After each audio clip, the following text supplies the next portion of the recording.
नमस्कार, NMF news पर आप सभी का बहुत स्वागत। मैं हूं आपके साथ अभिषेक पंडित। इस देश में दो राज्य ऐसे हैं जिनकी राजनीति अक्सर अस्थिर रहती है। पहला है महाराष्ट्र और दूसरा है बिहार। तो महाराष्ट्र में तो चुनाव होने वाले हैं, कई बार महाराष्ट्र पर चर्चा कर भी चुके हैं, लेकिन आज बात करेंगे बिहार की, जहां से अभी कुछ दिन पहले चिराग पासवान का बयान सामने आया था कि अगर ऐसी कोई नौबत आई तो मैं मंत्री पद भी छोड़ सकता हूं। आखिर ऐसा क्यों कहा गया चिराग पासवान के द्वारा, तो आज उसके पीछे की कहानी समझेंगे और नीतीश कुमार बिहार में क्या चाहते हैं, मोदी क्या चाहते हैं, बिहार बीजेपी क्या चाहती है और पूरी जेडीयू क्या चाहती है, उस सारी बात को आज डिकोड करने की कोशिश करेंगे। लेकिन उससे पहले आप यह समझ लीजिए कि अगर दिल्ली के मालिक प्रधानमंत्री मोदी हैं तो बिहार के जो बॉस हैं वो नीतीश कुमार ही अभी भी मौजूदा वक्त में। राष्ट्रीय स्तर पर दोनों पार्टियों का गठबंधन बिल्कुल सही चल रहा है। वक्फ बोर्ड की बात हो या फिर कोई और फैसले हो, जेडीयू की तरफ से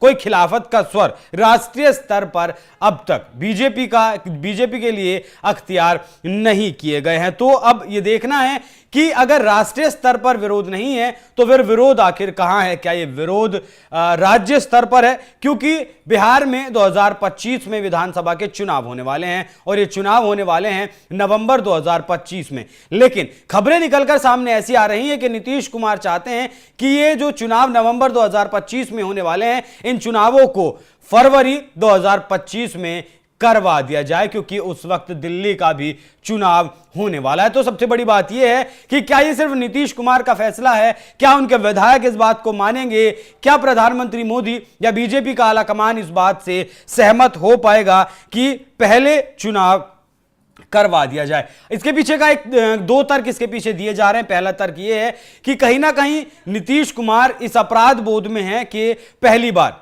जो पिछला विधानसभा चुनाव हुआ था 2020 का, उसमें नीतीश कुमार से बड़ी पार्टी बनकर उभरी थी बीजेपी, और कहीं ना कहीं बीजेपी की कृपा पर ही नीतीश कुमार को मुख्यमंत्री बनाया गया। हालांकि वो उसके बाद तेजस्वी यादव के साथ गए और अब एक बार फिर से वापस आ गए हैं। और जिस तरीके से लोकसभा चुनाव के जब नतीजे आए थे और जिस तरीके से नीतीश कुमार ने प्रधानमंत्री मोदी के चरण स्पर्श किए थे, वो दिखाता है कि वो अब कहीं नहीं जाने वाले और उनका जो समर्पण है मोदी के लिए वो कितना है। अब यहां एक बात और समझिए कि नीतीश कुमार राजनीति से संन्यास लेने के मूड में तो बिल्कुल नजर नहीं आते। उनकी तरफ से ऐसी कोई घोषणा नहीं की गई कि वो अगले मुख्यमंत्री बिहार के नहीं बनेंगे, लेकिन हां, वो खुद की पार्टी को मजबूत करने की जरूर सोच रहे हैं और साथ ही ये भी सोच रहे हैं कि जो नई नवेली पार्टी बिहार में बनकर उभरी है, प्रशांत किशोर की जन स्वराज पार्टी, 2 तारीख को, 2 अक्टूबर को उन्होंने अपनी पार्टी का ऐलान किया और इस बार वो चुनाव भी लड़ने वाले हैं। तो क्या नीतीश कुमार पहले चुनाव बिहार में करवाकर ये चाहते हैं कि प्रशांत किशोर को बहुत ज्यादा चुनावी तैयारी करने का वक्त ना मिले, क्योंकि जो प्रशांत किशोर हैं वो स्वर्ण समाज से आते हैं और अगर चुनाव लड़ते हैं अच्छी तैयारी के साथ और स्वर्ण समाज का वोट लेते हैं तो बीजेपी को नुकसान है, अगर अति पिछड़ा का वोट लेते हैं तो नीतीश कुमार को नुकसान है, पिछड़े का वोट लेते हैं तो फिर चिराग पासवान को नुकसान है, वहीं अगर मुस्लिमों का वोट लेते हैं तो आरजेडी को नुकसान है। अगर मतलब थोड़ा थोड़ा नुकसान तो सबको होना है, लेकिन देखना यह है कि सबसे ज्यादा नुकसान किसे होने वाला है। यहां एक बात और गौर करिएगा कि 2025 का जो विधानसभा चुनाव बिहार में होना है, उससे पहले लालू यादव का परिवार नौकरी के बदले जमीन मामले में जेल भी जा सकता है, क्योंकि इसी महीने अक्टूबर के महीने में उस पर सुनवाई भी शुरू होने वाली है और नीतीश कुमार का भी कहीं ना कहीं केंद्र सरकार के ऊपर दबाव, ऐसा कहा जा रहा है कि इस मामले की जो कार्रवाई है वो जल्द से जल्द करवाई जाए, जिससे कि अगर लालू यादव का परिवार जेल जाता है तो लालू यादव तो पहले ही जेल से बाहर हैं, हालांकि सजा उनकी पूरी अभी नहीं हुई है। अगर इस मामले में दोषी पाए जाते हैं तो तेजस्वी यादव, राबड़ी देवी, मीसा भारती और जो रेलवे के उस वक्त अधिकारी रहे होंगे वो सब जेल जा सकते हैं। हालांकि ये माननीय अदालत का फैसला है कि वो जेल जाते हैं या फिर नहीं जाते हैं। तो अगर मानकर चलें कि लालू यादव का परिवार जेल में चला जाता है, उस वक्त तेजस्वी यादव की जो पार्टी है आरजेडी वो नेतृत्व विहीन हो जाएगी। ऐसे में क्या लोगों की संवेदना का वोट मिलेगा आरजेडी को, या फिर नेतृत्वहीन होने के बाद जो मुस्लिम वोट बैंक है, क्योंकि यादव वोट बैंक तो कहीं खिसकने वाला आरजेडी से नहीं है, लेकिन क्या जिस तरीके से मुस्लिम तुष्टीकरण की बात लगातार प्रशांत किशोर भी कर रहे हैं, बीजेपी मुस्लिम तुष्टीकरण की बात नहीं करती और इसी लाइन पर कहीं ना कहीं नीतीश कुमार की पार्टी भी, तो क्या ऐसे में वो मुस्लिम वोट बैंक प्रशांत किशोर की पार्टी के पास ट्रांसफर हो सकता है? और अगर ऐसा होता है तो कहीं ना कहीं चुनाव बहुत ज्यादा पेचीदा हो जाएगा, क्योंकि अब चिराग पासवान भी अब विधानसभा चुनाव में अपना जोर आजमाइश करना चाहते हैं, क्योंकि जितनी भी क्षेत्रीय पार्टियां होती हैं उनका जो जोर है, उनकी जो ताकत है, वो कहीं ना कहीं राज्य ही है। भला ही 5 सांसद लोकसभा में चिराग पासवान के पास हैं, लेकिन वो राज्य में महत्वता नहीं है। अगर सरकार में आते हैं चिराग पासवान, बिहार की सरकार में आते हैं, तो कहीं ना कहीं जनता से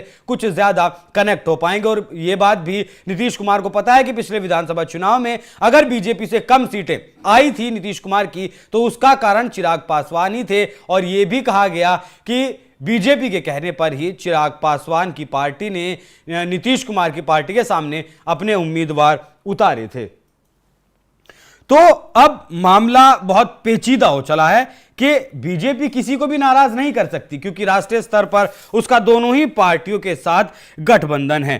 तो ऐसे में प्रशांत किशोर किसका ज्यादा नुकसान करेंगे? क्या मुस्लिम वोट बैंक बहुत ज्यादा ट्रांसफर प्रशांत किशोर के पास हो जाएगा और प्रशांत किशोर कहीं ना कहीं बीजेपी और जेडीयू के गले की हड्डी बन सकते हैं? तो शायद यही कारण हो सकता है कि नीतीश कुमार चाहते हैं कि बिहार में जल्दी चुनाव हो जाए। मतलब अगर नवंबर में जो चुनाव होने वाले हैं वो चुनाव अगर फरवरी में हो जाएं, तो प्रशांत किशोर को 9 महीने कम का वक्त मिलेगा तैयारी करने के लिए, जिससे कि ज्यादा परेशानी प्रशांत किशोर की पार्टी को, माफ कीजिएगा, जेडीयू को नहीं होगी।